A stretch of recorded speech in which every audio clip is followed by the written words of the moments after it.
Hindi kulay, hindi kasarian, hindi kulang. Sa mundong puno ng kulay at pananaw, bakit nga ba tayo nagkakahiwalay? Ang kulay ng balat, kasarian at pananampalataya ay nagiging dahilan ng pagkapuot at pagkawatak-watak. Sa mata ng mundo, bakit hindi pantay? Bakit may tinuturing na mababa, may nilalagay sa taas? Bakit ang kulay ng balat, bigat ng bulsa o kasarian ay nagiging sukatan ng dangal at kakayahan? Hindi man gwapo, hindi man kagandahan, ngunit kami ay lalaban. Di man kami mayaman at di kaputian, pero sana'y kami respetuhin, kaya ng kararamihan. Ang diskriminasyon, isang kaaway ng pag-unlad, isang hadlang sa pag-asa at pag-ibig. Pantay-pantay tayong lahat, anuman ang kulay ng ating balat. Sa eskwela, sa trabaho, sa bawat kanto ng daan, may mga matang humuhusga, may mga palad na lumalaban. Di ka bagay dito, hindi ka sapat. Mga salitang kayapti, tila talim na humahampas. Ngunit, sino ba sila para humadlang?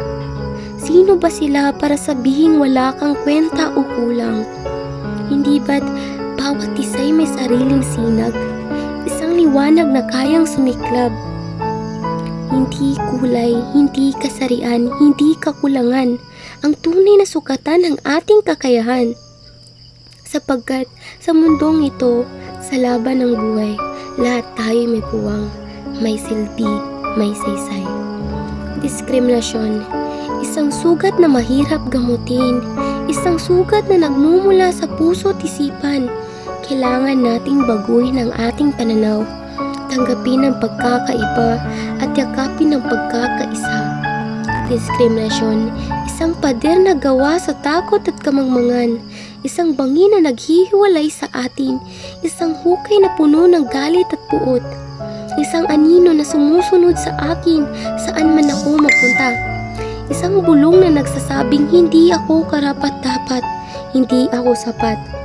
Ako ay isang puno na pinutol ang mga sanga, isang ipon na nawalan ng pakpak, isang bituin na natatakpan ng makapal na ulap, isang bulaklak na nalalanta. Ngunit may buhay pa rin ako, may pag-asa pa rin ako. Lalaban ako para sa aking karapatan, para sa aking pagkatao. Kaya't sa bawat pintuang sinasara, magtayo tayo ng bintana. Sa bawat pagmamaliit, patunayan mong ikaw ay sulit. Sa silo ng pagkakaiba, magkaisa. Hindi ako mababa, hindi ako kulang. Ako'y tao, may dangal, may pangarap na matayog at matibay. At sa dulo ng araw, hindi diskriminasyon ang mananaig, kundi pagkapantay-pantay. Buksan ng mga mata at puso sa pag-unawa. Ang tunay na tagumpay ay nasa pagmamahalan at pagkakaisa. Tapusin natin ang diskriminasyon, simulan natin ang pagbabago.